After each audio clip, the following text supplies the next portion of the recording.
बिस्मिल्लाहिर्रहमानिर्रहीम। आज हमारे चैनल से 2004 का पेपर हम सॉल्व करेंगे बायोलॉजी का। ठीक है, तो पहले क्वेश्चन पर आते हैं। Which of the following regarding true fungi is correct. ठीक है, कौन सा इनमें से एक ऑप्शन है जो फंजाई के रिलेटेड है। तो option D, they have mycelium and hi-fi.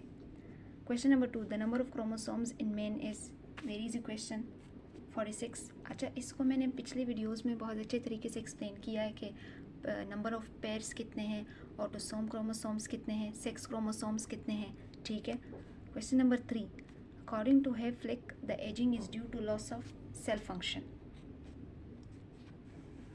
Question number 4, locomotion by pseudopodium is found in amoeba. ये भी रिपीटेड है। Question number 5, in catkin inflorescence the flowers are sessile. अब मैं आपको बताऊं, आपका जो भी सिलेबस है आप वो कवर करो पीएमसी के लिहाज से, लेकिन जो प्लांट्स के क्वेश्चन डाउ ग्रेड के बुक में आ रहे हैं, फॉर एग्जांपल अब इनफ्लोरेसेंस का सवाल आया है, आप बुक उठाइए और इनफ्लोरेसेंस का जो भी टॉपिक है उसे कवर कर दीजिए। बस इतना कीजिए प्लांट्स के लिए, क्योंकि प्लांट्स के सवाल आते हैं और फिर उसमें ही आपके नंबर रह जाते हैं। Question number 6, eggs of amphioxus. सबसे पहले तो आपको ये पता होना चाहिए कि एम्फिक्सस है क्या। ठीक है, ये फाइलम कोर्डेटा का एनिमल है, लेकिन उसके सब ब्रांच का एनिमल है। ठीक है, अब इसमें से हमें एक ऑप्शन लगाना है। अब लीसेटल का मतलब है आपसे एग यॉक के बारे में पूछ रहे हैं कि जो एम्फिक्सस है उसमें एग यॉक कितना मौजूद होता है। ठीक है, तो इसका आंसर मियोलीसेटल है, लेकिन आपको पता ही नहीं होगा मियोलीसेटल होता क्या है। ठीक है। अच्छा, इस तरह का क्वेश्चन पिछले पेपर्स में भी आ चुका है, तो आप वो पिछली वीडियोस देख लीजिएगा, उसमें भी आपको बहुत सी हेल्प मिल जाएगी। एलेसिटल, जो पहला ऑप्शन है एलेसिटल, इसका मतलब है बिल्कुल एग यॉक है ही नहीं। ठीक है। टीलोलेसिटल का मतलब कि बहुत ज़्यादा यॉक पड़ा हुआ है, that has one large yolk. ठीक है, that is found one pole of the egg, ऐसा एग जिसमें बहुत ज़्यादा यॉक मौजूद है। मियोलेसिटल, जिसमें स्मॉल अमाउंट ऑफ यॉक मौजूद है। मीजोलेसिटल, जिसमें यॉक जो है ना तो ज़्यादा है और ना कम है, इंटरमीडिएट है। और कॉन्सेंट्रेटेड इन वन हेमिस्फीयर, एक साइड पर सिर्फ मौजूद है। अब आते हैं फाइलम कॉर्डेटा की क्लासिफिकेशन पर। फाइलम कॉर्डेटा आपके दो ग्रुप्स में, ये दो ग्रुप्स में डिवाइड होता है, एक्रानियाटा और प्रोटोकॉर्डेटा, दो नाम है, क्रेनियाटा और वर्टिब्रेटा। फिर ये वाला जो सब ग्रुप है ये सब फाइलम में डिवाइड होता है, यूरोकॉर्डेटा और सिफेलोकॉर्डेटा। आपका जो एम्फिक्सस है जिसके बारे में आपसे पूछा गया है, ये वो सिफेलोकॉर्डेटा में आता है। फिर जो आपका कैरनियाटा है, ये भी दो सब फाइलम में। अब मेरी बात ध्यान से सुनिएगा, फाइलम किस में डिवाइड हो रहा है, ग्रुप्स में। फिर ग्रुप जो है वो सब फाइलम में डिवाइड हो रहा है। ठीक है। फिर ये जो दो सब फाइलम है, यहाँ पर एक्रानियाटा और प्रोटोकॉर्डेटा का काम यहीं पे ख़त्म हो जाता है, लेकिन जो वर्टिब्रेटा ग्रुप है इसको और डिवाइड करना पड़ता है। सब फाइलम में डिवाइड किया, फिर इस दो सब फाइलम को क्लासेस में डिवाइड करना पड़ता है। ठीक है। ग्नाथोस्टोमेटा सब फाइलम है, इसको हमने दो क्लासेस में डिवाइड किया, फिर इनकी दो क्लासेस को और डिवाइड किया। ठीक है, तो इसकी क्लासिफिकेशन आपको याद करनी पड़ेगी एमडी कैट के लिए।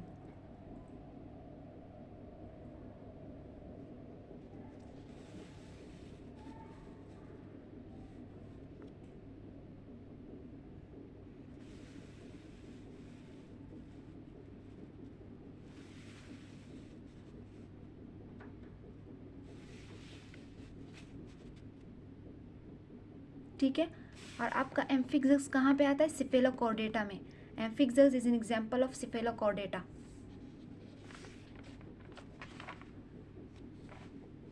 Question number 7, the condition in which there is one extra chromosome. इस कंडीशन को हम बोलते हैं ट्राइसोमिक।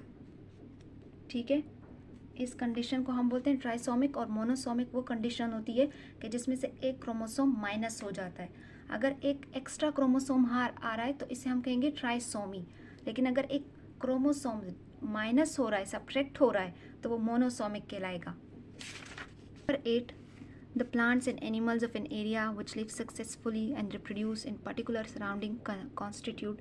यानी वो प्लांट्स एक एरिया में रह रहे हैं, ठीक है, और सक्सेसफुली ले रहे हैं और रिप्रोड्यूस भी कर रहे हैं एक पर्टिकुलर एरिया में। ठीक है, तो इसे हम कम्युनिटी कहेंगे।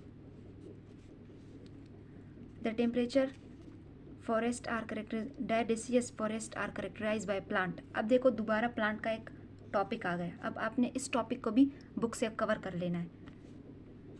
ये मेपल है। The proportion of different allele of a gene in population is termed as gene frequency. ये रिपीटेड क्वेश्चन है। Question number 11, the primitive vascular plant Rhynia is pteridophyta. Question number 12. The number of chromosomes in saprophytic ulva is 26. अब ये आपको पता होना चाहिए, saprophytic ulva का मतलब है डिप्लॉइड फॉर्म में है, ठीक है। ये टोटल नंबर ऑफ क्रोमोसोम्स है। saprophytic मतलब 2n की बात हो रही है, ठीक है। अगर गेमेटोफाइट होता तो इसका मतलब होता आपने हाफ नंबर ऑफ क्रोमोसोम्स बताने, ठीक है। लेकिन स्पोरोफाइटिक एक पूरा सेल है, इसमें आपने टोटल नंबर ऑफ क्रोमोसोम्स बताने। The botanical name of mustard is brassica. Question number 14. Some plants form embryo without fertilization is called apomixis. ये हर इंटरमीडिएट बच्चे को पता होना चाहिए। हम इसकी एक डेफिनेशन भी याद करते हैं। Circulatory system in grass hopper is of open type. अच्छा, ये क्वेश्चन 3 दफ़ा आ चुका है जितने मैंने पेपर सॉल्व किए हैं, और उन तीनों पेपर्स में मैंने समझाया भी है, तो आप वो प्रीवियस वीडियोस देख लीजिएगा, उसमें आपको बहुत ईजिली समझ आ जाएगा। Question number 16, when solid particle are ingested by cell through plasma membrane is. अगर कोई सॉलिड पार्टिकल है तो उसमें उसे हम इंजेस्ट करेंगे थ्रू फेगोसाइटोसिस, लेकिन अगर कोई लिक्विड पार्टिकल होगा तो वो पिनोसाइटोसिस होगा। अगर यहाँ पर होता लिक्विड या fluid in the form of vesicle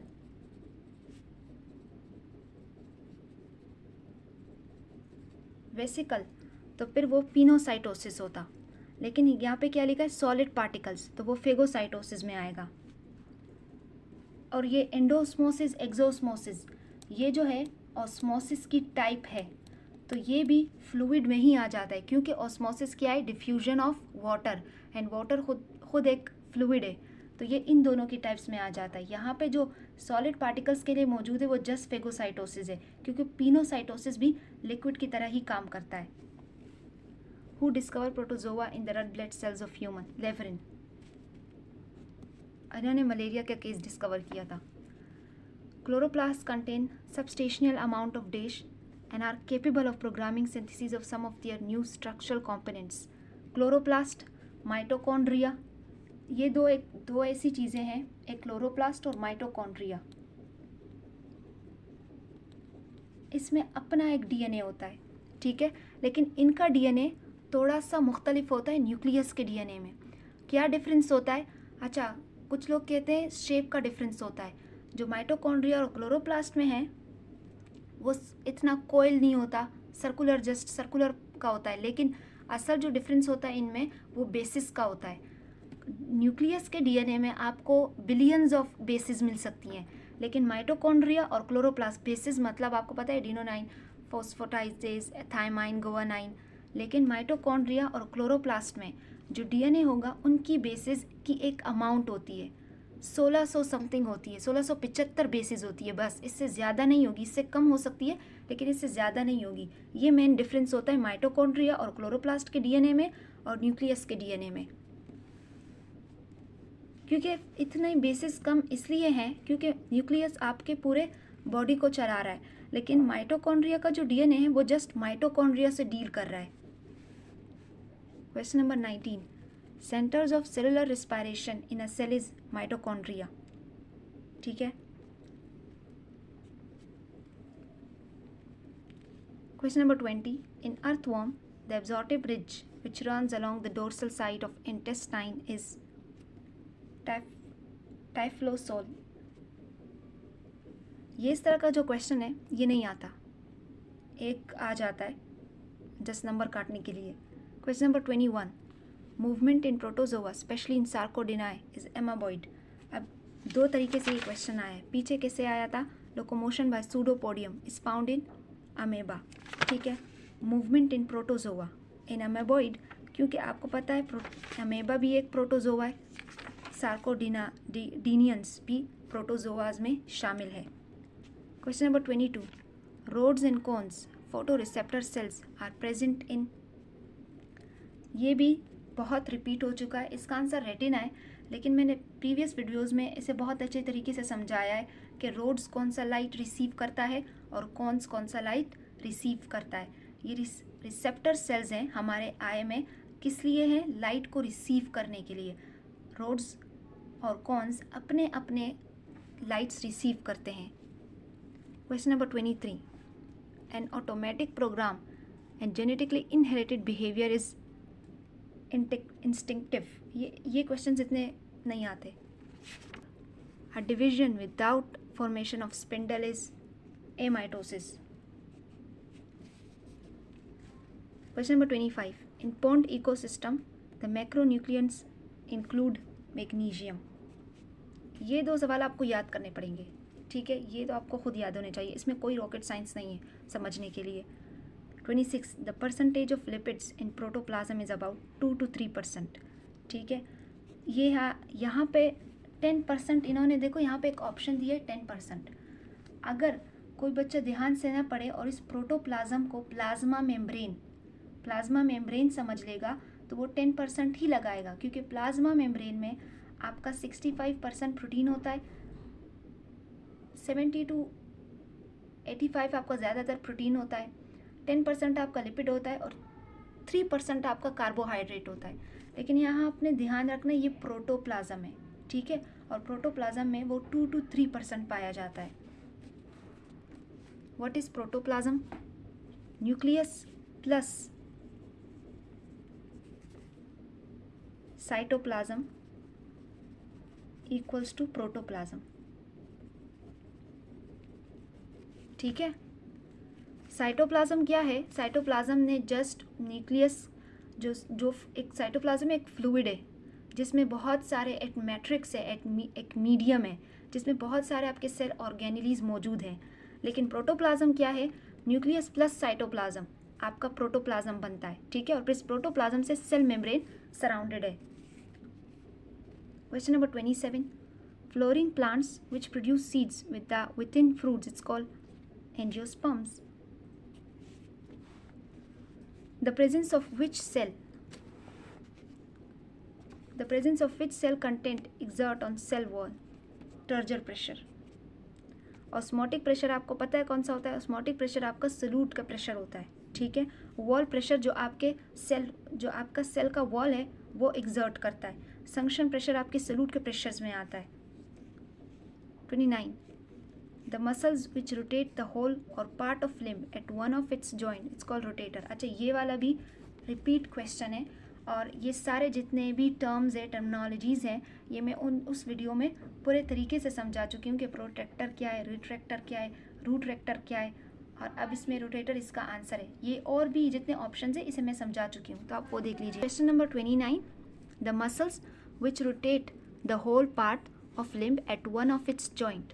ये रिपीट क्वेश्चन है, दोबारा रिपीट। देखिए मैं 2004 के पेपर में हूँ, लेकिन कितने रिपीट क्वेश्चंस आ गए। उस वीडियोस में मेरा आधा घंटा, एक घंटा लग जाता था, लेकिन ये वीडियोस जल्दी हो जाती है कवर, क्योंकि इसमें ज़्यादातर रिपीटिव क्वेश्चंस आ जाते हैं। ये सारी जितनी टर्मिनोलॉजीज़ है ये मैं समझा चुकी हूँ उस पेपर्स में, ठीक है। आप वहाँ से वो वीडियो देख लीजिएगा, आपको ये सारे क्लियर हो जाएंगे।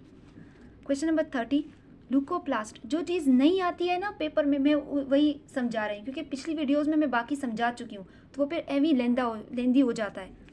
Question number 30, leucoplast are found in underground parts of the plant. Underground parts क्या मतलब है? रूट हो गया, आपका स्टेम हो गया, से आपके क्या मुराद है? रूट हो गया, आपका स्टेम हो गया, ठीक है, यानी जो आपके ग्राउंड के नीचे आ रहा है। अब यहाँ पे मैंने फेडरल बुक की, अच्छा हमारे सिंध बोर्ड में प्लास्टिड को इन्होंने ऐसे डिवाइड किया है कि इन्होंने कहा कि प्लास्टिड डिवाइड होता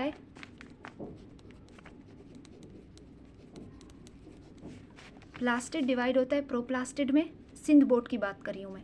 प्लास्टिड डिवाइड होता है प्रोप्लास्टिड में और प्रोप्लास्टिड डिवाइड होता है क्रोमोप्लास्ट, ल्यूकोप्लास्ट एंड क्रोमोप्लास्ट में। बस इन तीनों में डिवाइड होता है। हमारे सिंध बोर्ड में सिर्फ इतना दिया गया है, लेकिन अगर आप फेडरल पढ़ोगे तो फेडरल आपको कहते हैं कि प्लास्टिड डिवाइड होगा प्रोप्लास्टिड में, प्रोप्लास्टिड डिवाइड होगा क्लोरोप्लास्ट और ल्यूकोप्लास्ट में। इसी क्लोरोप्लास्ट से आपका क्रोमोप्लास्ट बनेगा और ल्यूकोप्लास्ट से आपका प्रोटीनोप्लास्ट, इलायोप्लास्ट और एमाइलोप्लास्ट बनेगा। अच्छा, प्लास्टिड का एक काम तो है, चुपकी नहीं हो। प्लास्टिड का एक काम है आप कलरिंग करना, ठीक है, पिगमेंट स्टोर करना, वो पिगमेंट्स आपके ऑर्गेनेलीज को देना, और दूसरा काम है स्टोरेज का, ठीक है, पिगमेंट एंड स्टोरेज। तो प्रोप्लास्टिड जब क्लोरोप्लास्ट बनता है तो क्लोरोप्लास्ट ग्रीन पिगमेंट कवर करता है, ठीक है, ग्रीन पिगमेंट कवर करता है। Chromoplast other than green colour, other than green, यानी ग्रीन के अलावा जितने भी कलर्स आपको नज़र आते हैं प्लांट्स में या वेजिटेबल्स में, वो क्रोमोप्लास्ट उसका रिस्पॉन्सिबल है। उसके लिए रिस्पॉन्सिबल कौन है? क्रोमोप्लास्ट है। और ग्रीन पिगमेंट के लिए कौन रिस्पॉन्सिबल है?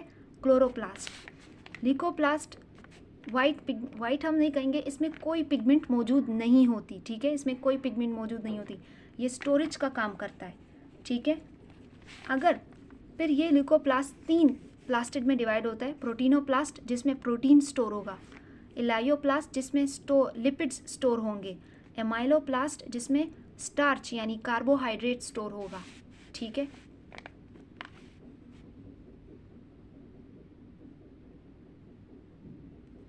चलिए इसी के साथ वीडियो खत्म होती है। इस जल्दी में इसके फिज़िक्स की वीडियो और फिज़िक्स का पोर्शन भी अपलोड कर दूंगी, ठीक है। अल्लाह हाफिज़।